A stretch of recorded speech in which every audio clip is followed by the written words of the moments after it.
Welcome साथियों, कैसे हैं आप। आज के इस स्पेशल संडे स्पेशल वीडियो में आपका स्वागत है। और आज हम राजनीति पर ही बात कर रहे हैं, क्योंकि देश की राजनीति का जो पारा है वो चढ़ा हुआ है। और देश की राजनीति का पारा चढ़ा क्यों हुआ है? क्योंकि इसमें बहुत सारी अव्यवस्थाएं फैली हुई हैं, ये आप सब जानते ही हैं। और साथियों, ये देश अब एक नए किस्म का सिस्टम, एक नई किस्म की राजनीति डिमांड कर रहा है। और जो पुरानी राजनीति और जो पुराना सिस्टम है, उससे लोगों का दिमाग और मन ऊब गया है, ये आप अच्छी तरह से जानते हैं। लेकिन जो सत्ता में बैठे हैं और जो विपक्ष में बैठे हैं, वो एक उम्मीद के किरण के साथ अभी भी इस बात की उम्मीद कर रहे हैं कि जनता वोट दे देगी और कोई चमत्कार हो जाएगा और वो फिर से सत्ता में आ जाएंगे, चाहे वो कोई भी हो, सत्ता में हो चाहे विपक्ष में हो। उनकी बात ठीक है, वो सपने देख सकते हैं, उन्हें सपने देखने का हक है। लेकिन जनता उन्हें वोट देना बिल्कुल भी नहीं चाहती है। जनता चाहती है कि कोई नया स्पेस जो खाली है अभी, उसको भरने के लिए कुछ नए क्रिएटिव लोग आएं जो इस देश को संभाल सकें, ना कि इस देश को जो पार्टियां हैं डो रही हैं एक किस्म से अपने कंधे पर लाद कर। उस तरह के लोग, मुझे लगता है कि अब ऐसे पार्टीज़ की हमें ज़रूरत नहीं है। हमें कुछ नई तरह की राजनीति की ज़रूरत है। सत्ता में बैठे लोग वो नाकाम हो चुके हैं और वो भी सीट खाली है।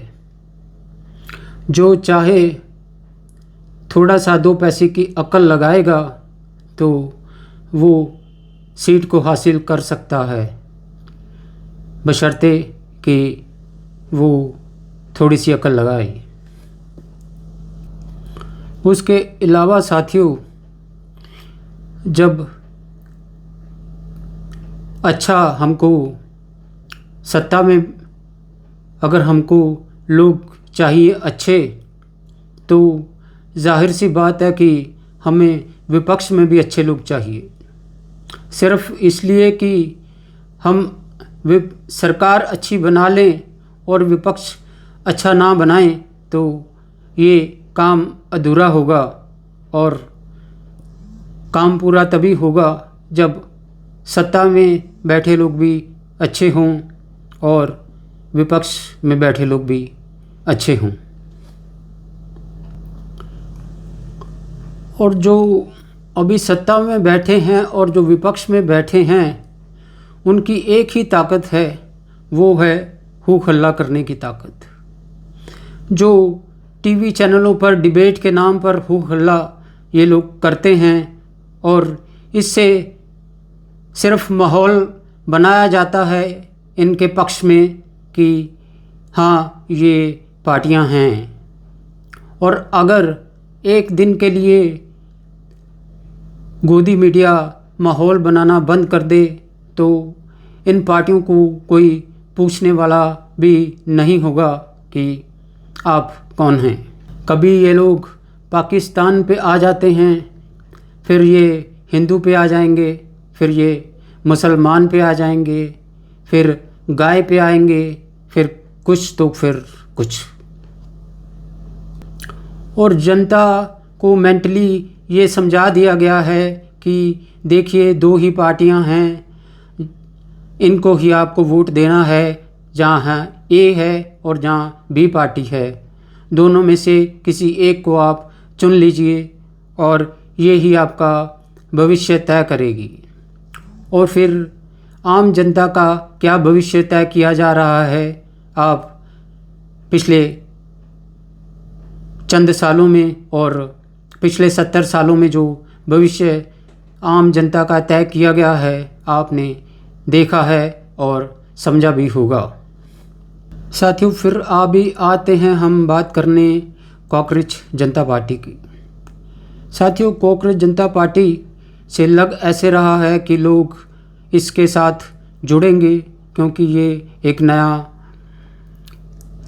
मूवमेंट है और लोग चाहते हैं कि कोई नया पढ़े लिखे लोग सत्ता में आएं। और ये जो लोगों को उम्मीद जग रही है कि ये पार्टी जो है, जो मूवमेंट क्रिएट कर रही है, वो कुछ ना कुछ करेगी। और मुझे लगता है कि अगर ये लोग जो कॉकरोच पार्टी में हैं अभी, अगर इस अपॉर्चुनिटी का फ़ायदा उठा ले गए तो इनके लिए ये सबसे बड़ा एक एडवांटेज होगा जो आज तक किसी भी मूवमेंट को नहीं मिला है। क्योंकि आपके सामने जो अव्यवस्थाएं हैं उनका एक किस्म से लाइन लगी हुई है, आप उनको उजागर कर सकते हैं और सरकार को और विपक्ष को आईना दिखा सकते हैं। अब ये जो न्यू जनरेशन के लोग हैं, इस कॉकरोच जनता पार्टी में जो नए लोग हैं, ये किस तरह से अपना विस्तार करते हैं, ये भी सोचने वाली बात होगी। क्योंकि कोई भी काम जब हम करते हैं, खास करके पॉलिटिक्स ऐसी चीज़ है जिसमें हमें फंड्स की आवश्यकता होती है और ये अब उनको सोचना पड़ेगा कि हम फंड्स किस तरह से अरेंज करें। और जिस तरह से लोग जुड़े हैं, लोगों की भावनाएं जुड़ी हैं, तो बहुत सारे लोग आगे आएंगे और कम से कम अगर वो कोई ना कोई अपील करेंगे लोगों से तो उनको फंड्स भी मिल सकते हैं। और इस सब के लिए साथियों, अगर वो एक परफॉर्मेंस ओरिएंटेड अप्रोच लेकर चलेंगे तो सक्सेसफुल जल्दी होंगे, बजाय वो किसी पे डिपेंडेंट होने के कि सबसे बड़ा जो आदमी का संघर्ष होता है वो प्रूव करना होता है।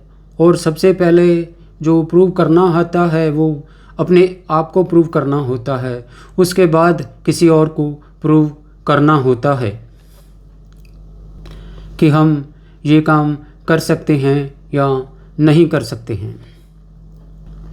साथियों, समय तेज़ी से बदल रहा है और ये जो सरकार में बैठे लोग हैं और विपक्ष में हैं की पार्टियां हैं, जनता को एक किस्म से ये समझ रही हैं कि इनके पीछे अभी भी आम जनता लगी रहेगी। और क्योंकि ये समझ रहे हैं कि ये कोई 70-80 के दशक का या 90 के दशक का दौर चल रहा था और जिस तरह से भी मैनिपुलेटिव टैक्टिक्स इस्तेमाल करके ये आज तक 30-40 साल से सरवाइव कर रहे हैं। लोकल पार्टीज़ भी इसमें शामिल हैं, लेकिन अभी समय बदल चुका है, अभी लोगों की सोच बदल चुकी है और आज रिज़ल्ट चाहिए आदमी को इंस्टेंट। और इसके लिए हर आदमी चाहता है कि वही आदमी आगे आए जो परफॉर्मेंस भी दे सके और इंस्टेंट रिज़ल्ट भी दे सके। वो जो कल्ट पॉलिटिक्स वाला दौर था, अब वो दौर समाप्त हो चुका है और जो एक पर्सनैलिटी पॉलिटिक्स होती थी वो ज़माना गुज़र चुका है। अब लोग उसको चाहते हैं जो परफॉर्मेंस दे, ना कि किसी के साथ कोई लेगेसी सरनेम जुड़ा है या कोई माथे पर तिलक लगाकर हिंदू हृदय सम्राट बना घूम रहा है। लोग सब देख रहे हैं, लोग सब समझ रहे हैं कि ये हिंदू हृदय सम्राट अपना फ़ायदा कर रहा है या जनता का हित कर रहा है।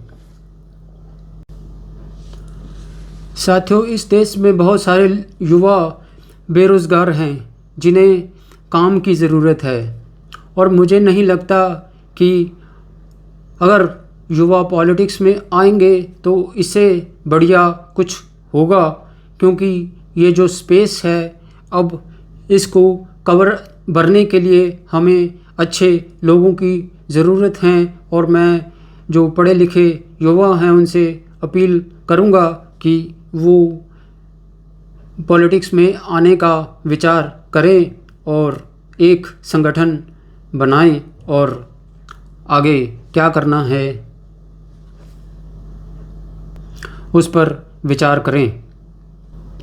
और जितने भी जेन जी और युवा लोग हैं और जितने भी जो तरक्की पसंद लोग हैं उनसे मैं गुजारिश करूंगा कि वो इस बात पर फोकस करें कि हमें उस तरह का नेता चाहिए जो हमें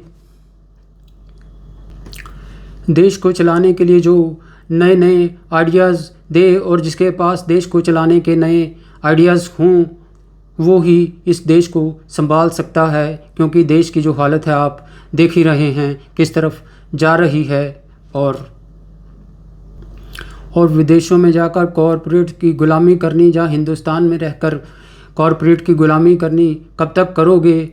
आपको एक ना एक दिन तो आपको वापस उसी रास्ते पर आना पड़ता है। जब आप देखते हैं कि ये देश ज़ीरो पर खड़ा है, और जब देश ज़ीरो पर खड़ा है तो देश की जनता भी ज़ीरो पर खड़ी होती है।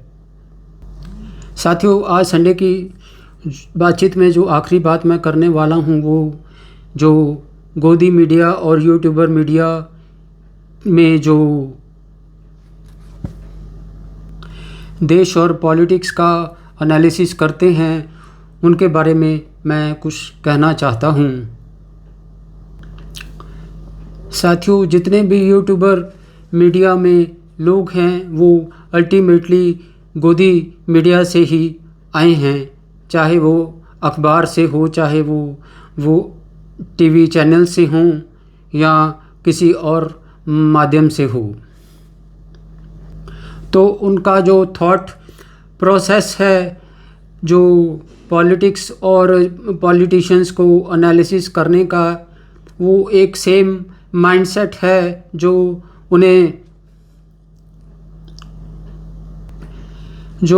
ये नोइंगली या अननोइंगली समझा दिया गया है, जहाँ उनके सबकॉन्शियस माइंड में ये बैठ चुका है कि जो ये पार्टीज़ हैं और ये नेता हैं, ये हमारे एक किस्म से हम इनके डिपेंडेंट हैं, और ये हमारे एक किस्म के भाग्य विधाता हैं। और उनका जो एनालिसिस होता है, जो उनके जो शब्द निकलते हैं ज़ुबान से, वो इस तरह से निकलते हैं कि जैसे कहीं जो हमारी इंडियन पॉलिटिक्स है और इनमें जो नेता हैं इनके कोई भी ऐसा वर्ड खिलाफ ना चला जाए, तो वो बहुत सोच संभल कर एक किस्म से जो अपना एनालिसिस देते हैं, वो अल्टीमेटली हमें ये समझने पर मजबूर करता है कि देखिए हमारे पास कोई ऑप्शन नहीं है। क्योंकि उनके पास, उनके दिमाग में जो एक स्टेट ऑफ माइंड में ये बैठ चुका है कि इस देश के पास कोई ऑप्शन नहीं है, और वो जो एनालिसिस करते हैं उसी पॉइंट को दिमाग में रखकर एनालिसिस करते हैं कि इस देश के पास कोई ऑप्शन नहीं है। ये उनकी सोच है, या उनका जो भी कह लीजिए, लेकिन मेरा कहना ये है कि कि उनके दिमाग में जो कैनवस बना हुआ है पॉलिटिक्स और देश का जो एनालिसिस करते हैं, वो कैनवस को पहले साफ़ कीजिए और बिल्कुल उस स्लेट को आप एक नए नज़रिए से सोचिए और तब जाकर एनालिसिस कीजिए, ताकि लोग आपकी बातों से प्रभावित हो। वरना आपकी बातों से लगता ये है कि हमारे भाग्य विधाता जो हैं वो ये 2, 4, 10 पार्टीज़ ही हैं, और अगर ये कहीं हम जो हमारा थॉट प्रोसेस है इन पार्टीज़ के बियॉन्ड जाकर हम कुछ सोचेंगे तो वो शायद हमें कहीं मुसीबत में ना डाल दे। इसलिए वो एक फिक्स्ड माइंडसेट के साथ अपना एनालिसिस देते हैं, जो कि बिल्कुल ही गलत है, और उनको अपना थॉट प्रोसेस को बदलते हुए हालात के साथ चेंज करना चाहिए, ताकि आम जनता का और देश की राजनीति का भला हो सके। नमस्कार।